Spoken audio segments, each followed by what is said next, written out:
감기 걸린 게 2달, 일주일 됐어요.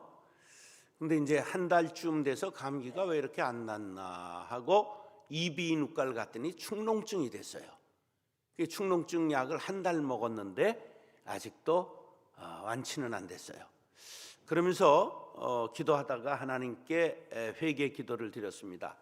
무슨 회개 기도를 드렸느냐 하면 한 석 달 전에 광성교회 SBS PD 했던 여자 집사님이 와서 이제 신앙송을 제가 300수 하려고 전부 신앙송을 할 걸 이렇게 뽑아 놓은 게 있어요.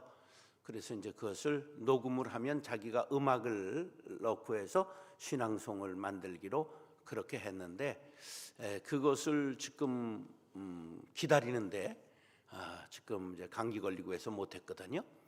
그런데 뭐가 생각이 났느냐 하면 거룩한 빛 운정교회에서 4시간만 저보고 성경을 낭송해 주시면 그 AI 기술로 성경 전체를 똑같이 제 목소리로 성경을 만들 수 있대요. 성경 전체를.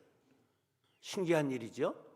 그게 지금 AI 기술이 그런 게 나왔다는 거예요. 근데 그거를 들은 지가 한 6개월 됐는데 그것을 까마득히 잊고 있다가 기도하다가 하나님 이렇게 좋은 일을 위해 시간과 몸을 들여야 되는데 그런 것 까마득히 잊고 있다가 이렇게 축농증까지 걸려 보니까 하나님 앞에 온전히 시간과 몸을 들이지 못한 것 이제 회개하고 용서해 주십시오. 그렇게 기도해서 나으면 바로 이제 성경 낭송 4시간 하는 것하고 시 낭송 녹음하는 거 이제 그런 것들을 하려고 합니다. 자, 오늘은 대림절 마지막 주일입니다. 대림절은 대강절, 강림절 그렇게 하는데 대자는 기다릴 대자, 강자는 내릴 강자, 림자는 임할 임자예요. 그러니까 이게 무슨 뜻이냐면 위로부터 임하시는 분을 기다리는 절기를 대림절, 대강절, 강림절이라고 말합니다. 이게 24일까지인데요. 오늘까지인데 그 4주를 역산해 올라가서 4주 동안을 대림절을 지내요. 그럼 대림절의 상징은 뭐냐 하면 촛불을 첫째 주일날 하나, 둘째 주일날 둘, 셋째 주일날 셋, 넷째 주일, 오늘 넷째 주일이기 때문에 4개를 불 밝히는 거예요. 여기 지금 초 보셨죠? 이게 대림절 장식이에요. 그러면 이 초를 어떤 색깔부터 켤까요? 첫 주에 하나 켠다고 그랬잖아요. 어떤 색깔부터? 어두운 색깔, 진보라부터 불을 켜는 거예요. 어두운 세상에 빛으로 오신 예수님, 그래 점점 예수님이 오실 날 밝아오는 것을 하다가 성탄절 날은 저 4개를 치우고 큰 왕초 하나를 이제 빛으로 오신 예수님을 상징해서 켜는 그런 것이 교회의 절기 장식이에요. 자, 그래서 이제 원교회력은 교회의 시작은 대림절로부터 시작됩니다.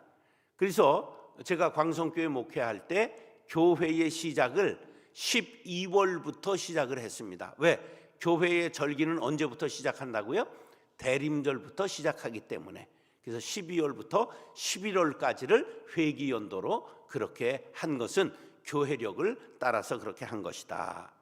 자, 예수님이 어디서 태어나셨어요? 베들레헴 말구유에서. 그럼 왜 나사렛에서 자라셨는데 베들레헴을 가셨냐? 그때 로마의 황제가 아우구스투스라고 하는 황제인데 전 로마가 다스리고 있는 영토에 호정령을 내렸습니다. 인구 조사를 했다 그런 말이에요. 그래서 누구든지 자기 본적지에 가서 호적을 하라 이렇게 명을 내렸어요. 그래서 나사렛 북부의 갈릴리 나사렛에서 살고 있던 요셉과 마리아가 지금 만삭된 몸을 나귀에 타고 끌고서는 어디까지 왔느냐 하면 이제 남부 지방인 베들레헴까지 그 이스라엘 예루살렘의 남쪽으로 8km 떨어진 마을이 베들레헴인데 그곳까지 온 거예요. 왜? 그게 조상의 고장이었기 때문에. 그래서 조상이었던 다윗이 고향이 어디라고요? 베들레헴이에요. 그래서 다윗의 후손으로 오신 예수님이 어디에서 태어나셨다고요? 베들레헴에서 태어나는 걸 그 예언을 이루시기 위하여 아우구스트라고 하는 로마의 황제에게 호종령을 내리게 하셔서 오셨는데, 여관이 사람들이 많이 호적하러 왔기 때문에 여관이 동났어요. 거기에다가도 여관에 방이 있어도 사람들이 많이 오니까 방값이 내려갔을까요? 올라갔을까요? 올라가니까 감당할 수 없어서 돈이 없는 목수 가난한 요셉은 그 마구간을 빌려서 짚을 깔고 그 말 먹이통, 소 먹이통인 구유에 아기를 누이고 태어나게 된 것입니다. 여기에는 바로 이 물이 흐르고 흘러서 낮은 곳에 고이는 것처럼 예수님이 가장 낮고 천한 곳에 오셔서 이 어려움에 빠져 있는 도탄에 빠진 백성들을 죄와 사망에서 구원하실 것이라 하는 이사야의 예언을 이루기 위하여 예수님은 낮고 천한 말구유에 태어나신 것입니다.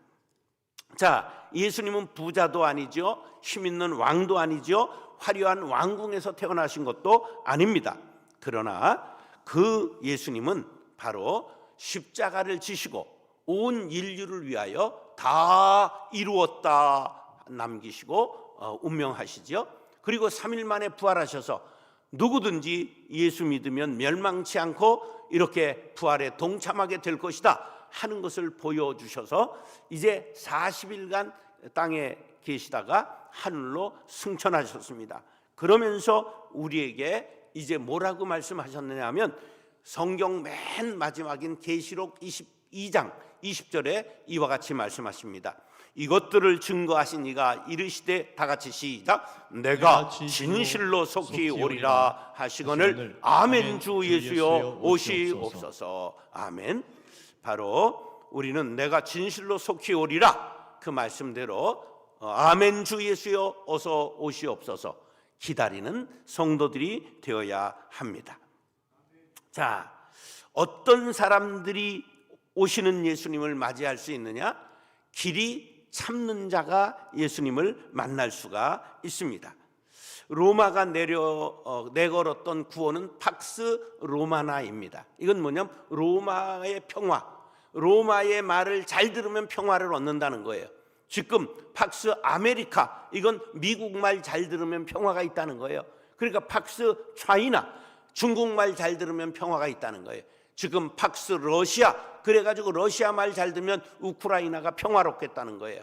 이건 가짜 평화입니다. 역대 지도자들이 일어나 전부 이 팍스를 외치지만 그 평화에는 참된 평화가 아니라는 것을 알아야 합니다. 진정한 평화는 우리 주님만이 주실 수 있다는 것을 믿으시면 아멘 하시기 바랍니다. 따라하시죠. 열매를 바라보아야 합니다. 열매를 바라보아야 합니다. 자, 길이 참기 위해서는 뭘 바라봐야 된다고요? 열매를 바라보아야 한다.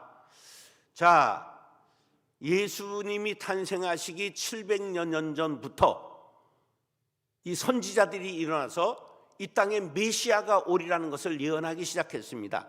메시아라는 말은 히브리 말이고, 이 말이 헬라어로는 그리스도라는 말이고, 한자로는 기독이고, 우리나라 말로 이것을 그리스도라고, 크라이스트라고 하는 헬라어를 이제 우리가 크리스토스라고 하는 헬라어, 영어로 크라이스트, 한자로 기독, 우리말로 그리스도, 이렇게 메시아를 번역하게 된 것입니다. 그 뜻은 하나님의 기름 부음을 받은 자, 곧 구세주라고 하는 뜻을 갖고 있는 것입니다. 자, 이스라엘 백성들이 메시아를 얼마나 간절히 기다렸느냐, 그 기다림을 안나라고 하는 여인의 이야기를 통해서 누가복음엔 이렇게 전하고 있습니다. 다 같이 시작. 또 아셀 지파 바누엘의 딸 안나라 하는 선지자가 있어 나이 매우 늙었더라.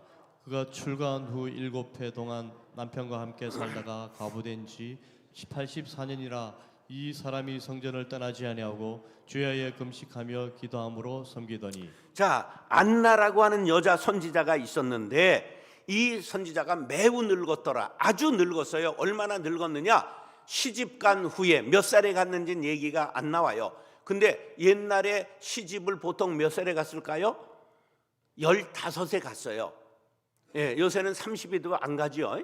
예, 30에만 결혼하면 요새는 빨리 간다고 막 그래요. 그럼 15에 갔다고 치잔 말이에요. 그런 다음에 남편이 몇 년 후에 죽어요? 7년. 그러면 몇 살이에요? 22살. 그리고 나서 과부 된 지 몇 년 됐다고요? 84년. 그럼 지금 나이가 몇이에요? 106세예요. 이건 뭘 뜻하느냐면 옛날에 106세는요 거의 전설이에요. 예, 우리나라 조선시대의 평균 수명이 37쯤 됐어요. 조선시대 27명의 임금님 평균 수명이 주치의사를 두고 살아도 47살이었어요.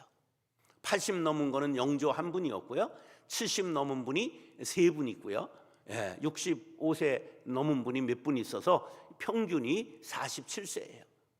그러니까 106세 된 여인을 등장시키시면서 이 여인이 뭐를 했다고요? 성전을 떠나지 않고 주야로 금식하며 오실 메시아를 기다렸다, 학수고대했다, 그런 말이죠.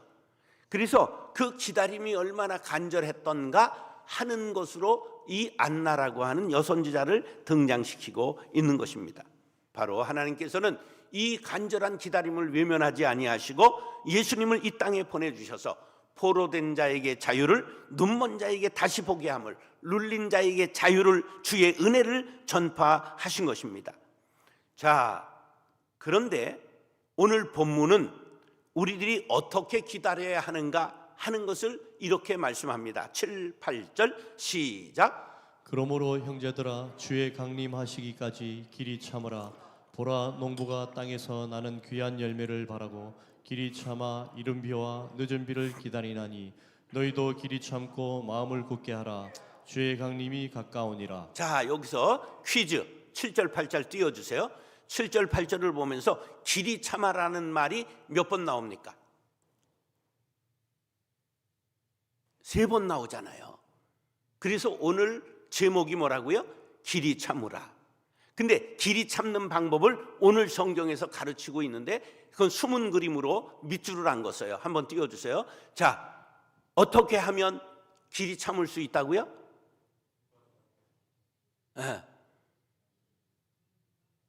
밑줄 안 친 것만 찾아보면 된다니까. 그러면 귀한 열매를 바라면, 열매를 바라보면 참을 수 있다. 따라서 열매를 바라보면, 열매를 기다리면 참을 수 있습니다. 예, 제가 신학생 때 안면도로, 이 안면이 없는 사람들인지 안면도라는 데가 있잖아요. 그 이제 수련회를 갔어요.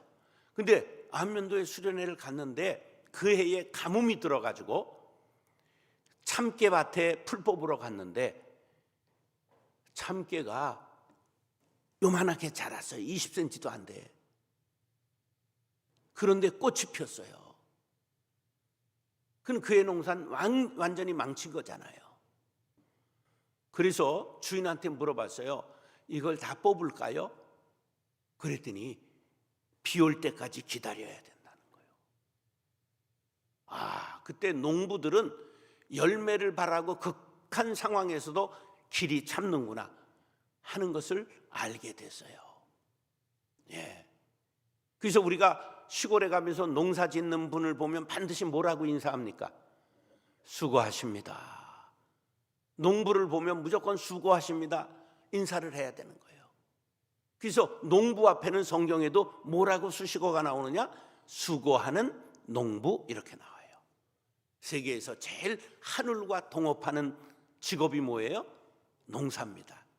그래서 우리나라는 옛날부터 농업국가였기 때문에 농자, 천하, 지대본이라. 천하의 제일 근본이 농자, 농업에 종사하는 것이다. 그렇게 가르쳐 왔던 것이죠. 자, 농부에게 가장 중요한 건 기다림. 우리 신앙의 가장 중요한 건 뭐냐? 기다림이에요. 그래서 시편 126편 5절로 6절 이렇게 말씀합니다. 시작. 눈물을 흘리며 씨를 뿌리는 자는 기쁨으로 거두리로다. 울며 씨를 뿌리러 나가는 자는 정령 기쁨으로 그 곡식단을 가지고 돌아오리로다. 할렐루야. 사랑하는 형제 자매 여러분, 여러분들이 어려운 사정에 있습니까? 경제적으로, 육신의 건강으로, 자녀들의 문제로, 어떤 문제로 어려움이 있다 해도 길이 참고 열매를 바라보며 기다려 좋은 날 주님을 만날 수 있는 성탄절이 될 수 있기를 예수님의 이름으로 축원합니다. 따라서 원망하지 말아야 합니다. 원망하지 말아야 합니다. 자, 인내의 반대말이 뭘까요? 인내의 반대말, 조급함, 기다리지 못하는 것, 참지 못하는 것. 그런데요, 인내의 반대말, 속 반대말은 원망이에요. 원망을 왜 한다고요? 인내하지 못하니까. 자, 이스라엘이 출애굽해서 광야를 40년 뺑뺑 도는데 이들이 얼마나 중병에 걸렸느냐 하면 끝까지 중병을 앓았는데 그 병명이 뭘까요? 원망병이에요. 자, 성경에 보세요. 출애굽기 15장 24절 시작. 백성이 모세를 대하여 원망하여 가로되 우리가 무엇을 마실까 하네. 뭐 때문에 원망했어요? 물이 없다고 원망했습니다. 출애굽기 16장 2절 3절 시작. 이스라엘 온 회중이 그 광야에서 모세와 아론을 원망하여 그들에게 이르되 우리가 애굽 땅에서 고기 가마 곁에 앉았던 때와 떡을 배불리 먹던 때에 여호와의 손에 죽었다면 좋았을 것을 너희가 이 광야로 우리를 인도하여 내어 이 온 회중으로 줄여 죽게 하는도다. 뭐가 없다고? 먹을 것이 없다고 원망하고 있습니다. 민수기 11장 6절 시작. 이제는 우리 정력이 쇠약하되 이 만나 외에는 보이는 것이 아무것도 없도다 하니. 자, 만나를 지금 먹고 살았어요? 죽었어요? 살았어요. 근데 뭐가 없다고? 정력이 없어졌다고. 고기를 못 먹어서 지금 정력이 없다고 원망하는 거예요. 그 다음에 민수기 16장 11절 시작. 이를 위하여 너와 너의 무리가 다 모여서 여호와를 거스리는도다. 아론은 어떠한 사람이건데 너희가 그를 원망하느냐. 이건 왜 아론만 제사장 하느냐? 우리는 왜 할 수 없느냐? 그리고 지도자를 원망하고 있는 거예요. 민수기 21장 4절로 5절 시작. 백성이 호르산에서 진행하여 홍해길로 쫓아 에돔 땅을 둘러 행하려 하였다가 길로 인하여 백성의 마음이 상하니라. 백성이 하나님과 모세를 향하여 원망하되. 뭐 때문에 원망하고 있어요? 길이 나쁘다고. 길이 나쁘다고. 이들은 어떤 것이나 원망했어요. 이 원망의 결과가 어떻게 됐느냐? 20살 이상의 남자들이 출애굽해가지고 2사람 빼놓고는 전부 죽었습니다. 몇 명이 나왔는데? 60만 명. 20살 이상이 60만 명이 나왔어요. 어린아이와 여자는 뺀 거예요. 그 200만이라고 추산을 해요. 그런데 그 60만 명 중에 2사람 원망하지 아니한 여호수아와 갈렙 빼놓고는 전부 광야에서 40년 만에 더 살지 못하고 죽었다.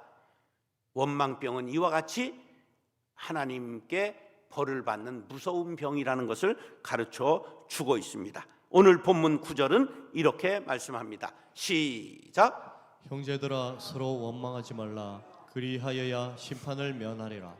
보라 심판자가 문 밖에 서 계시니라. 서로 뭐 하지 말라? 원망하면 심판받는다. 여러분, 자녀를 키우면서도 식탁에서 감사하는 자녀를 만드시기 바랍니다. 불평하고 원망하면 식탁을 당장 접으세요. 우리 어머니 할머니들이 애 키우는 거 보면 그냥 숟가락으로 쫓아다니면서 먹이거든. 그 버릇을 나쁘게 하는 거예요. 안 먹으면 당장 그냥 치우세요. 그렇게 해야 아이들이 감사하고 먹을 줄 아는 사람으로 자라게 됩니다. 그래서 할머니 어머니가 키우면 사랑은 받는데 애들이 감사를 모르게 되는 경우가 많이 있습니다. 우리가 사람들이 원망하는 것, 모든 일을 남을 탓하고 불평하는 것, 그것은 바로 마귀의 전략에 빠진 것입니다. 마귀는 불평하고 원망하게 만들고 하나님은 감사하게 만든다는 것을 기억하시기 바랍니다. 빌립보서 2장 13절 14절 시작. 너희 안에서 행하시는 이는 하나님이시니 자기의 기쁘신 뜻을 위하여 너희로 소원을 두고 행하게 하시나니 모든 일을 원망과 시비가 없게 하라. 우리 개인의 일뿐만 아니라 교회의 일도 이 나라의 일도 원망과 시비가 없이 서로를 축복하고 감사하는 그러한 가정, 그러한 교회, 그러한 나라를 이룰 수 있게 되기를 예수님의 이름으로 축원합니다. 따라서 본을 따라야 합니다. 본을 따라야 합니다. 예, 길이 참기 위해서는, 예수님을 맞이하기 위해서는 뭐 해야 된다고요? 본을 따라야 된다. 좋은 본을 따라야 된다고 하는 거죠. 오늘 야고보 사도는 길이 참을 것을 말씀하신 후에 이제 본을 보여주는 말씀으로 10절 11절 이렇게 말씀합니다. 시작. 형제들아, 주의 이름으로 말한 선지자들로 고난과 오래 참음의 본을 삼으라. 보라, 인내하는 자를 우리가 복되다 하나니 너희가 욥의 인내를 들었고 주께서 주신 결말을 보았거니와 주는 가장 자비하시고 긍휼히 여기는 자신이라. 자, 선지자들의 본을 따라라 하신 다음에 구체적으로 인물 하나를 들었는데 누구의 인내를 본받으라고요? 욥의 인내를 본받아라. 자, 욥은 얼마나 고난 중에도 원망하지 않고 원망하다가도 다시 회개하고 감사하고, 그래서 우리가 욥의 인내를 본받으면 반드시 인생 형통하게 될 줄로 믿습니다. 우리가 이 세상을 살면서 고난이 없을 수는 없어요. 세상은 언제나 바람 불고 비 오고 언제나 폭풍우가 있는 것이 인생이지요. 파도는 한 번 오는 게 아니라 갈마들인다고 그러죠. 계속해서 닥쳐오는 것이 고난이지요. 그런데 그 고난을 우리가 이길 수 있는 비결을 로마서 8장 18절은 이와 같이 말씀합니다. 시작. 생각건대 현재의 고난은 장차 우리에게 나타날 영광과 좋게 비교할 수 없도다. 할렐루야. 우리가 천국에서 누릴 영광, 이것은 이 땅에서 고난과는 좋게 비교할 수 없다. 이 땅의 고난은 조족지혈이다, 새발의 피다. 우리는 영화로운 천국이 기다리고 있음을 믿으시기 바랍니다. 그러면서 이 인내 경기의 챔피언 욥을 본받으라고 말합니다. 욥도 인간이었기 때문에 고난 중에 원망도 합니다. 이 문학을 하는 사람들은요, 욥기를 아주 좋아합니다. 왜냐하면 너무 문학적으로 탁월한 표현을 갖고 있기 때문입니다. 욥기 7장 다 같이 시작. 사람이 무엇이간데 주께서 크게 여기사 그에게 마음을 두시고 아침마다 건징하시며 분초마다 시험하시니이까. 주께서 내게서 눈을 돌이키지 아니하시며 나의 침 삼킬 동안도 나를 놓지 아니하시기를 어느 때까지 하시리이까. 사람을 감찰하시는 자여, 내가 범죄하였은들 주께 무슨 해가 되오리까. 어찌하여 나로 관역을 삼으셔서 스스로 무거운 짐이 되게 하셨나이까. 주께서 어찌하여 내 허물을 사하여 주지 아니하시며 내 죄악을 저하여 버리지 아니하시나이까. 내가 이제 흙에 누우리니 주께서 나를 부지런히 자치실지라도 내가 잊지 아니하리라. 이 욥의 표현을 보세요.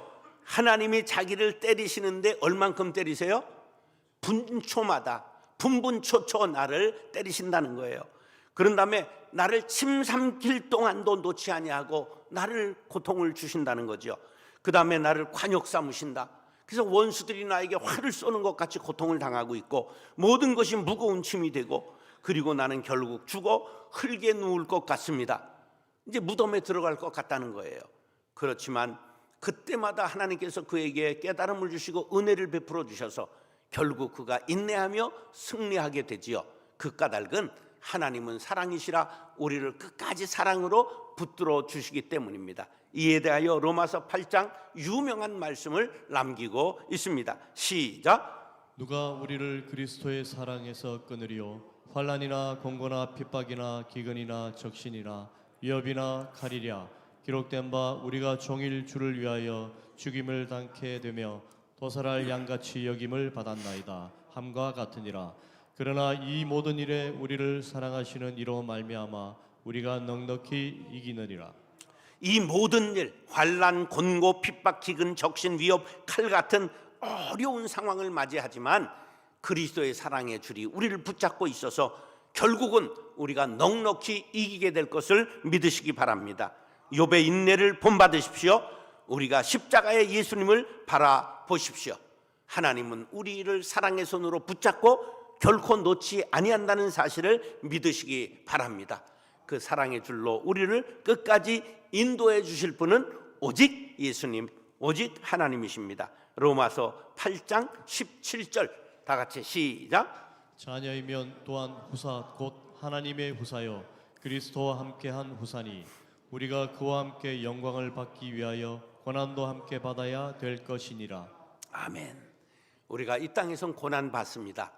그러나 그 고난은 우리에게 주실 영광과 좋게 비교할 수 없는 큰 영광임을 믿고 욥의 인내를 본받고 선지자들의 고난을 본받아 승리하는 십자가 용사들이 될 수 있기를 예수님의 이름으로 축원합니다. 기도하겠습니다. 사랑과 은혜가 풍성하신 아버지 하나님, 우리 모두 이제 대림절 마지막 날을 보내면서 길이 참는 인내의 승리자들이 되게 하여 주옵소서. 우리에게 열릴 성령의 열매를 바라보게 도와주시고 어떤 경우에도 원망하지 말고 감사하게 하여 주옵시며 욥의 인내를 본받고 선지자들의 인내를 본받아 마침내 승리하고 예수님을 마음의 구유에 모실 수 있는 성탄절을 맞이하게 하여 주옵소서. 예수님의 이름으로 축복하며 기도드리옵나이다. 아멘.